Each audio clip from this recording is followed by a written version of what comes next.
Saudara, pariwisata merupakan sektor yang cukup berperan dalam penerimaan devisa negara untuk membiayai berbagai kegiatan pembangunan nasional.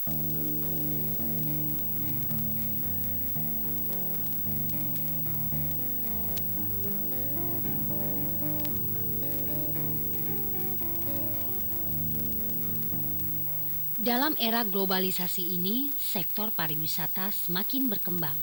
Lalu lintas manusia semakin meningkat sepanjang situasi keamanan dapat dijamin oleh setiap negara atau daerah yang menjadi tujuan wisata.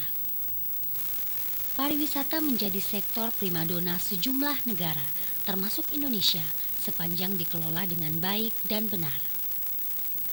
Pariwisata Indonesia sejak beberapa dasawarsa terakhir ini mengalami penurunan kunjungan. Namun para pengelola pariwisata Indonesia tetap optimis kunjungan wisatawan ke negara yang terdiri atas 33 provinsi ini akan tetap menjadi salah satu sektor andalan penerimaan devisa negara. Optimisme tersebut cukup beralasan karena Indonesia memiliki objek wisata yang bervariasi. Wisatawan yang berkunjung ke Indonesia yang jumlahnya jutaan tiap tahun bukan saja datang menikmati dan menyaksikan pesona budaya, keindahan alam, tetapi ada juga wisatawan yang datang sebagai peneliti dan kegiatan pendidikan lainnya. Seperti halnya di Provinsi Sulawesi Barat, terdapat berbagai objek dan atraksi wisata yang akan menjadi daya tarik bagi wisatawan, baik wisatawan Nusantara maupun mancanegara yang akan berkunjung ke provinsi ke-33 atau provinsi termuda di Indonesia ini. Provinsi yang terdiri atas 5 kabupaten ini memiliki potensi pariwisata budaya, religius, dan wisata bahari, serta wisata petualangan. Dari 5 kabupaten yang ada di Sulawesi Barat, setiap kabupaten memiliki objek dan atraksi yang berbeda-beda. Sebagaimana halnya Kabupaten Mamasa yang memiliki wisata budaya berupa upacara pemakaman, makam yang unik, rumah adat yang sulit ditemukan duanya di dunia, upacara pengucapan syukur, atraksi kesenian dan keindahan alam, serta udara yang sejuk. Begitu juga halnya 4 kabupaten lainnya yang ada di pantai, memiliki potensi pariwisata yang pantas dijual ke mancanegara, seperti perahu tradisional Sandek, wisata religi di Masjid Nurut Taubah Imam Lapeo, Kabupaten Polewali Mandar, dan makam Syekh Abdul Manan, penganjur agama Islam atau ulama besar di Tanah Mandar. Sedangkan di Kabupaten Mamuju dan Mamuju Utara terdapat Pulau Karampuang sebagai objek wisata bahari dan budaya. Tarian Sayo dan tenunan Sekomandi dari Kecamatan Kalumpang, serta adanya suku terasing di Kabupaten Mamuju Utara yang layak dikunjungi wisatawan. Khususnya tenunan Sekomandi yang sudah tersebar di berbagai penjuru Nusantara, bahkan sudah sampai ke mancanegara. Sesuai hasil penelitian orang Amerika, tenunan Sekomandi termasuk tenunan terunik nomor 2 di dunia. Tampaknya tenunan ini tidak dapat dipelajari dalam teori, karena mereka yang mengerjakan tenunan ini harus memiliki garis keturunan dengan orang pertama pembuat tenunan ini. Dalam seperti itu kami punya nenek moyang dulu itu warna hitam itu tidak dibenarkan kepada orang-orang yang maksudnya golongan di atas untuk memakai. Nah, begitu juga sebaliknya yang merah itu, warna merah itu ada punya golongan khusus yang pakai. Nah, misalkan pesta adat, misalkan orang mati, golongan di bawah itu tidak benarkan membawa yang warna-warna merah. Nah, hanya sebatas warna hitam saja, hitam putih yang mereka bisa pakai. Ada juga dibilang rundulolo, hanya motifnya itu hanya bercorak lurus saja, bukan seperti yang sekarang ini. Pada umumnya orang yang sudah menyaksikan proses pembuatan tenunan Sekomandi menilai bahwa tenunan ini ajaib. Oleh karenanya wajar kalau setiap orang datang di Kabupaten Mamuju merasa perlu membawanya sebagai kenang-kenangan.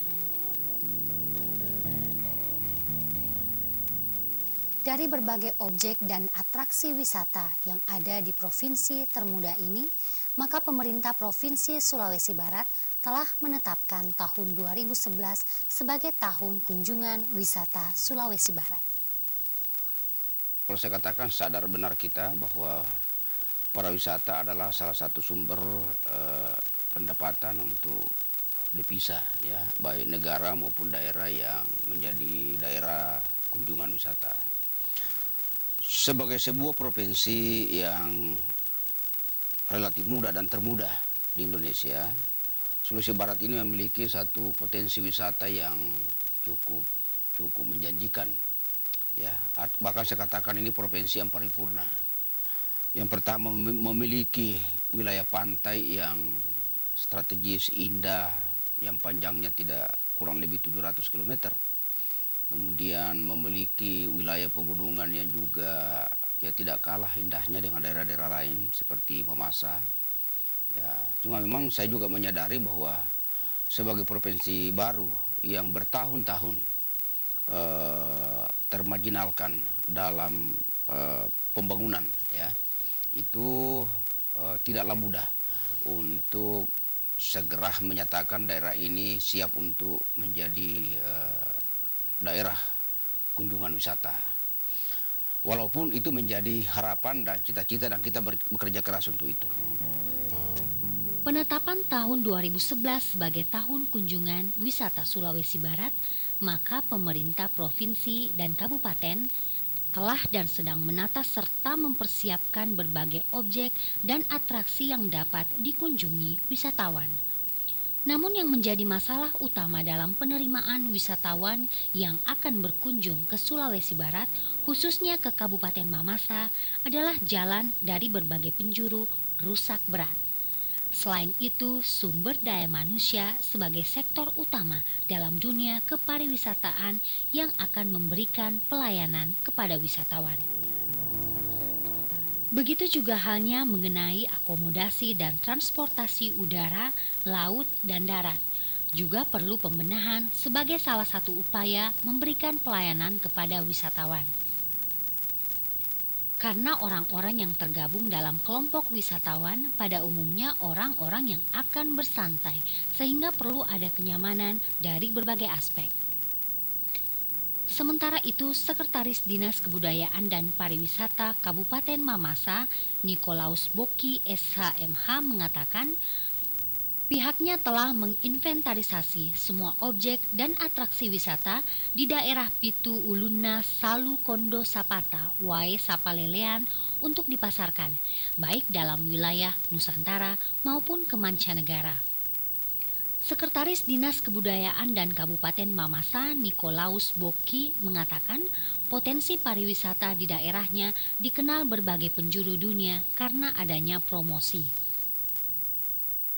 Nah, terkait dengan itu, maka Dinas Kebudayaan Pariwisata telah membuat program-program strategis ke depan, termasuk di dalam pembuatan desain. Di mana desain ini telah menggambarkan sejauh mana objek wisata itu bisa dikembangkan, baik wisata alam, wisata budaya, agrowisata maupun wisata minat khusus. Nah, memang sejak Mamasa ini terbentuk, Dinas Kebudayaan dan Pariwisata boleh kata memang belum bisa berbicara banyak. Tetapi di bawah kepemimpinan Bapak Bupati, Wakil Bupati, dan Bapak Sekretaris Daerah, Dinas Kebudayaan mempunyai harapan yang cukup bahwa Dinas Kebudayaan ini bisa mengembangkan kebudayaan dan kepariwisataan ke depan yang jauh lebih baik. Hal ini didukung oleh potensi-potensi yang ada, baik potensi alam, potensi budaya, budaya yang bergerak maupun yang tidak bergerak. Jikalau itu dikemas secara rapi, secara profesional, maka bukan sesuatu yang mustahil Mamasa ke depan merupakan satu wilayah yang tidak kalah dengan wilayah lain seperti Tanah Toraja. Toleransi kehidupan bermasyarakat Mamasa merupakan pilar penunjang pembangunan yang senantiasa dijaga oleh masyarakat dan pemerintah setempat. Oleh karenanya, divisi unsur budaya berlangsung harmonis di tengah keberagaman. Kondisi geografis maupun demografis Kabupaten Mamasa menjadikan daerah ini sangat prospektif di bidang kepariwisataan. Di antaranya adalah upacara Rabu Solo atau upacara pemakaman.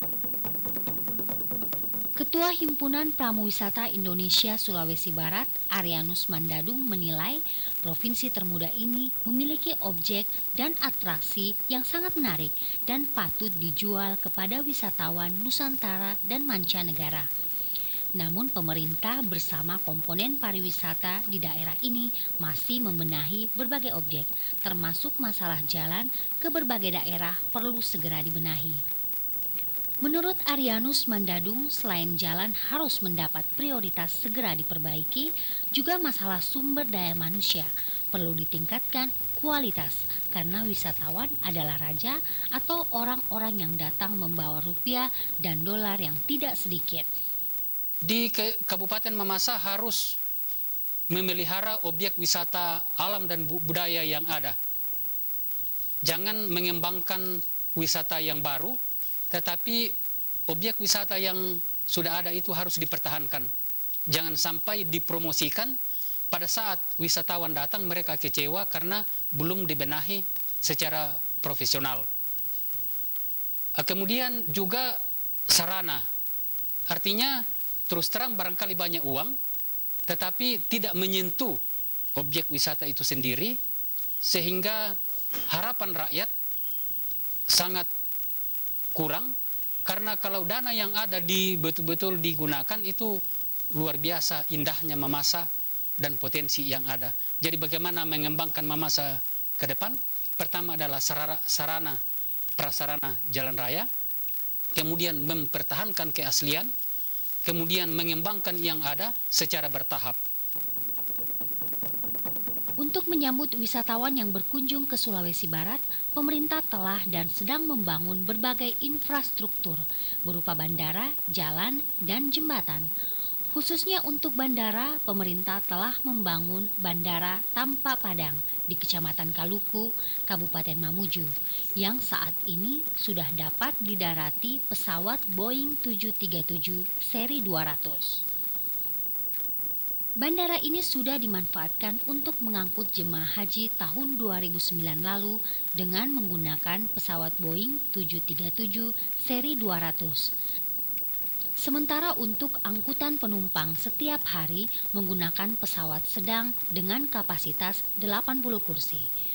Untuk mempersiapkan Bandara Tampa Padang Mamuju sebagai salah satu bandara yang dapat didarati berbagai jenis pesawat, saat ini sedang dilakukan pekerjaan penambahan panjang landasan dari 2040 meter menjadi 2500 meter, lebar dari 30 meter menjadi 45 meter, serta penambahan ketebalan landasan. Begitu juga infrastruktur jalan. Pemerintah sedang menyelesaikan jalan poros mulai dari Paku Kabupaten Polewali Mandar perbatasan dengan Kabupaten Pinrang Provinsi Sulawesi Selatan hingga Suremana Kabupaten Mamuju Utara perbatasan dengan Kabupaten Donggala Sulawesi Tengah sepanjang 550 km. Dari segi infrastruktur, pemerintah Provinsi Sulawesi Barat bersama pemerintah di 5 kabupaten telah berupaya membangun infrastruktur, walaupun semuanya belum mulus seperti yang diharapkan karena keterbatasan anggaran yang tersedia setiap tahun. Selain itu, pemerintah Provinsi Sulawesi Barat bersama pemerintah di 5 kabupaten juga telah mempersiapkan dan menata sejumlah desa wisata baik yang ada di pesisir pantai maupun yang ada di pegunungan. Seperti yang telah dipersiapkan di Kabupaten Mamasa, yakni Desa Balapeu yang menampilkan rumah adat Mamasa sekitar 300 rumah di desa tersebut. Begitu juga yang ada di pesisir pantai. Pemerintah daerah telah menata tempat-tempat yang memungkinkan untuk disinggahi siapa saja yang lewat di jalur jalan tersebut. Masyarakat yang ada di sekitar juga mendapat kesempatan untuk berusaha menjual berbagai kebutuhan orang-orang yang melintas di jalan tersebut. seperti menjual kelapa muda, membuka warung, dan hasil kerajinan sebagai cenderamata. Untuk mendukung kepariwisataan Sulawesi Barat, salah satu perusahaan swasta membangun hotel di kota Mamuju, tepatnya di pantai Manakara, Mamuju. Hotel yang berlantai 6 ini sudah mendapat predikat bintang 3.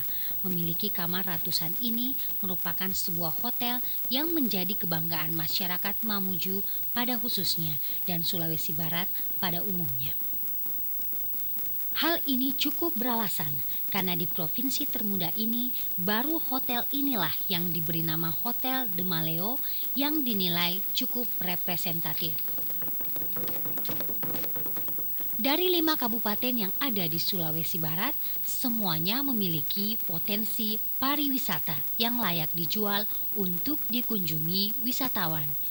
Seperti Kabupaten Mamasa yang telah ditetapkan pemerintah Provinsi Sulawesi Barat sebagai daerah tujuan utama pariwisata Sulawesi Barat. Penetapan Kabupaten Mamasa sebagai daerah tujuan wisata di Tanah Mandar ini sangat tepat dan beralasan. Karena daerah yang terkenal dengan falsafah Kondo Sapata Wae Sapalelean ini terdapat objek wisata budaya, alam, dan minat khusus. Yang masih menjadi kendala bagi daerah ini dalam menerima wisatawan yang berkunjung ke daerah ini adalah masalah jalan yang menghubungkan segitiga emas, yakni Polewali Mamasa, Mamuju Mamasa, dan Tanah Toraja Mamasa. Dari segi potensi, objek sangat layak dijual dan dikunjungi wisatawan. Namun yang menjadi masalah adalah jalan, akomodasi yang belum memadai, serta sumber daya manusia yang akan menerima orang-orang yang ingin menyaksikan dan menikmati potensi yang ada.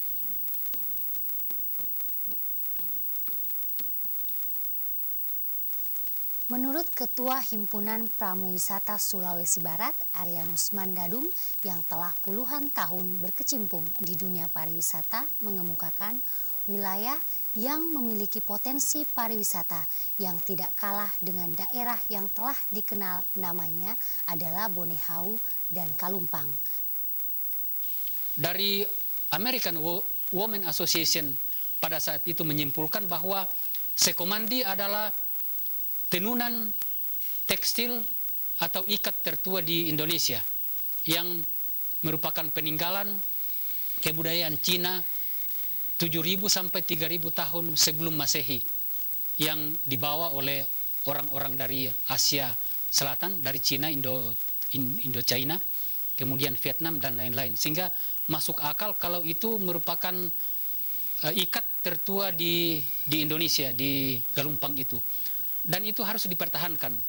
Saya sudah sarankan kepada yang di Galumpang, kemudian anggota DPR Provinsi supaya mengurus hak cipta tentang Sekomandi. Karena Sekomandi itu sudah tersebar sampai di Bali, sampai di Luwuk Banggai, di Tanah Toraja, tetapi hak cipta daripada Sekomandi sebagai ikat tertua di Indonesia ada di Galumpang. Gubernur Sulawesi Barat Haji Anwar Adnan Saleh mengakui bahwa sebagai provinsi baru sudah pasti memiliki kekurangan dan kelemahan. Namun hal ini tidak akan menjadi kendala dalam mengembangkan dan memajukan pariwisata di daerah ini. Memang ada satu kabupaten yang masih membutuhkan satu kerja keras ya, dan itu masih menjadi pekerjaan rumah saya. Dan ini kabupaten inilah memiliki potensi wisata budaya yang tidak jarang dimiliki daerah-daerah lain. Dan itu tidak kalah dari Tanah Toraja. Bahkan saya katakan mungkin Mamasa lebih berpotensi daripada Toraja. Nah, satu-satunya kendala adalah transportasi. Karena memang daerah ini berada di daerah ketinggian, daerah pegunungan yang tingginya kurang lebih sekitar 900 sampai 1.000 meter di atas permukaan laut ya. Kemudian kondisi alamnya yang sangat labil sehingga tidak berarti bahwa kita tidak bekerja. Kita telah membuka akses jalan ke wilayah Mamasa ini, tapi karena ini masih berstatus jalan provinsi sehingga tidak bisa kita langsung membuat permanen seperti jalan nasional ya. Tapi saya menargetkan bahwa dalam paling lambat 2 tahun ke depan masa jalannya sudah bisa kita perbaiki, terutama dengan saya mengakses bantuan-bantuan dari luar, terutama dari pemerintah Amerika Serikat. Sudah mudah-mudahan tahap pertama sudah lolos untuk 10 juta US dollar untuk membangun jalan-jalan ke daerah yang memang punya potensi tapi kondisi transportasinya masih sangat memprihatinkan. Itu kita gunakan. Juga tentu akan menggunakan dana-dana bantuan pemerintah pusat seberapa bisa, karena jalan ke Mamasa ini sudah menjadi jalan ditetapkan oleh Kementerian PU sebagai jalan strategis nasional. Ya, jalan strategis nasional ini bisa didanai dengan APBD provinsi, bisa didanai dengan anggaran pemerintah pusat. Nah, itu seperti itu. Upaya yang telah, sedang, dan akan dilakukan pemerintah Sulawesi Barat bersama pemerintah kabupaten dan komponen pariwisata di daerah ini adalah betul-betul bertekad akan menjadikan Tanah Mandar sebagai daerah tujuan wisata yang tidak kalah dengan daerah-daerah lain di Indonesia. Kalau pariwisata berkembang di suatu negara atau daerah, maka akan berdampak pada peningkatan devisa negara dan daerah, membuka lapangan kerja, dan yang tidak kalah penting adalah pemerataan pembangunan di berbagai daerah. Kunci keberhasilan pariwisata hanya dapat ditentukan oleh 8 pesona atau yang lebih dikenal dengan istilah Sabta Pesona, di antaranya keamanan, keindahan, kebersihan, kenangan, dan keramah tamahan. Sekian laporan daerah membangun dari Sulawesi Barat. Semoga objek pariwisata di provinsi ke-33 ini dapat dikunjungi wisatawan nasional dan mancanegara. Sekian dan sampai jumpa.